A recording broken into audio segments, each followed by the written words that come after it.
Okay, I present to you C15A water bowser. This is quite a rare vehicle. It's actually what I've bought is the whole truck in many pieces. As you can see, some work has been done on it. The frame has been sandblasted and primed, and there's been some work done on it by the previous owner, and some disassembly. And I'll show you the video of how I picked it up. And it was 1,500 kilometers away from home, so it was quite the trip to go get this. Now, I've known about this truck for about 25 years. When I was looking for my first truck, this truck came up in my searches, and while my work might have taken me up there at some point to have a first-hand look at this vehicle, I found a running vehicle that was more to my skill level as a novice for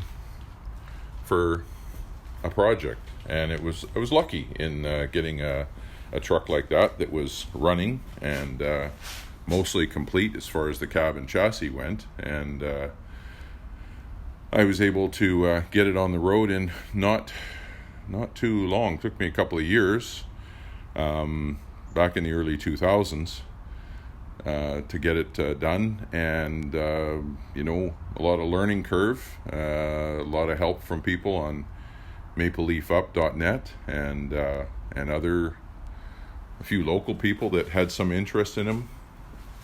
But there's not a lot of, especially in the early days when I wasn't on the internet, it was hard to figure things out.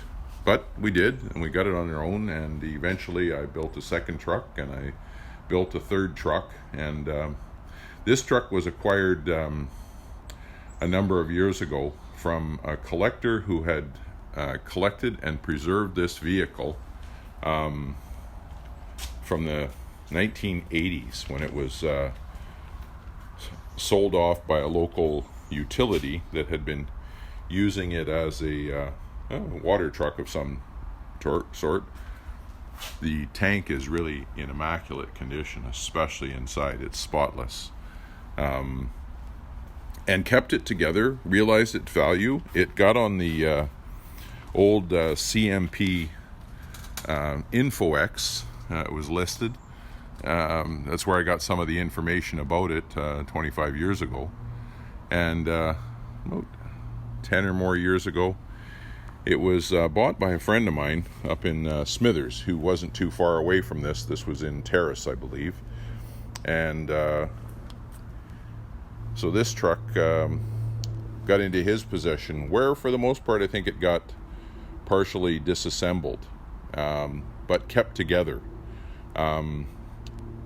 If I'd found a truck like this, I probably wouldn't have gone beyond looking at pictures of it, because it was so far apart if I was a novice going through it. But I got the experience now, and so I'm going to take on this project, and I'm going to restore this, and I'm going to get this truck on the road. And I've done a lot of work already, because it took me, I went up in 2022 and got the truck, and I brought halfway home, about 700 kilometers away from here, and I stored this truck and chassis pretty much the way you see it right there. It did have the rear tool and hose compartment on it, and I left the roof and the chassis here, and I brought home just about everything else: engine, transmission, transfer cases, and all that stuff. And so I started working on those things since last year, and I'll show you some of it. But I just went up in September and finally brought this home, closer to home, and only a couple of weeks ago, just before Christmas. that I actually bring it home and bring it here into my workspace. It's it's a good truck. It's pretty complete. You know, sometimes you don't find the roof hatch. The roof hatch is there. One of the rear screens is there, a metal one, and I have to make some for one of my other trucks there, so I'll be making several of those. It's actually pretty solid. Got some broken off bolts at the other end there that I'll have to clean up, and these things aren't, sometimes these gutters are rusted right out. These aren't, they're bent, but they're not rusted out. It was stored in pretty good condition. The whole hatch is there, all the pieces are there, the hinges, the locks. Obviously, you know, a lot of work to take that apart, but even the original wooden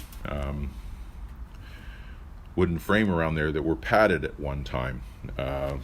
So when you're standing up there, you're leaning against padded sides. That's all still there. But mostly it's dented. It's not rusted out. It'll need a good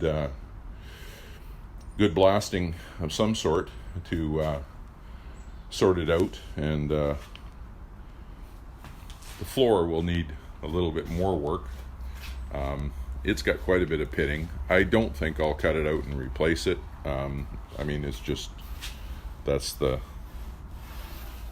situation it's in. So one of the first things I did when I finally got it here into my workspace was I went through it and I blew out all the needles, all the dirt, stuff like that. I haven't power washed it yet, but I got all leaves, needles, everything out that hangs onto the moisture and continues to give you grief. But I haven't really started anything. Part of that was to take off that on the back, to take that out, because that was full of crap, and the bottom is rusted out. Found a few little knickknacks that go with the plumbing and stuff like that, which was a nice little treasure to find. And cleaned out all the, well, haven't cleaned it all out, but I'll be doing some more to clean all of that, because I wanted to check out the condition of the tank. And the tank is really, it's mint. I think it's galvanized. Inside is nice and clean. Up top, it's all there. It's not really bent in anything. But if you look at the rear end there, we got, it was cleaned and painted. The brake parts are all there. I have, and they're easy to obtain, and I'll talk about that maybe on another video when I do the brakes. I think I'll do some continuing videos as I do this truck. A few things I just noticed on here that are, for those of you who know quite a bit about CMPs, found the switch for turning off your taillights up on this portion of the frame, which is the frame for the tank, instead of here. And I think that's because this one, I think it uses those bolts to hold on the fenders. I have the fenders, I have virtually everything for this truck. The one piece I am missing in my inventory of everything that I have for it is the fan shroud. That's been a problem on other trucks, but I've been lucky enough to have found them all. Oh, the other thing I did is, after bending over to look at things, and then I don't think it went the other way. Bending over to look at things and standing up and taking a huge gouge out of my skull, I took those things off so they won't do that again. I think the steering wheel's seen some better days, but I have one to work with. And the mounts for the cab are off, along with the brake mounts. They stripped those things off, but I'm not sure whether they ever got this out of the way. You can't take it off. Well, you can't take this whole chassis off while you got the, well, I suppose you could if you had a crane or something. I'll have to take this the steering column off to get the cab floor, the main part of the cab, off, and have a look with it. It did come with some window frames, so I got some windshield frames up there that are usable, and I'll be able to put those together. I have the bush guard, and I wasn't sure I didn't remember whether it had the bumper, but it does, and I think that's I can straighten that bumper and make that work. But yeah, this is my next project, and I hope you guys follow along, because I'm going to do some videos and teach you some things about them. I've noticed some things on this truck, like I said, with that switch there. This one's made in March 1944. And one of the things I learned earlier on another project was difference in this front guard here and your leaf spring. This is a later version. An earlier version is the same front and back. And what this one has, it has a replaceable bushing. You can replace this bushing on this leaf spring without taking the whole leaf spring apart. And so I had a set of springs like that. I replaced the bushing. I went to put it into a frame that only had these ones in it, and they don't fit.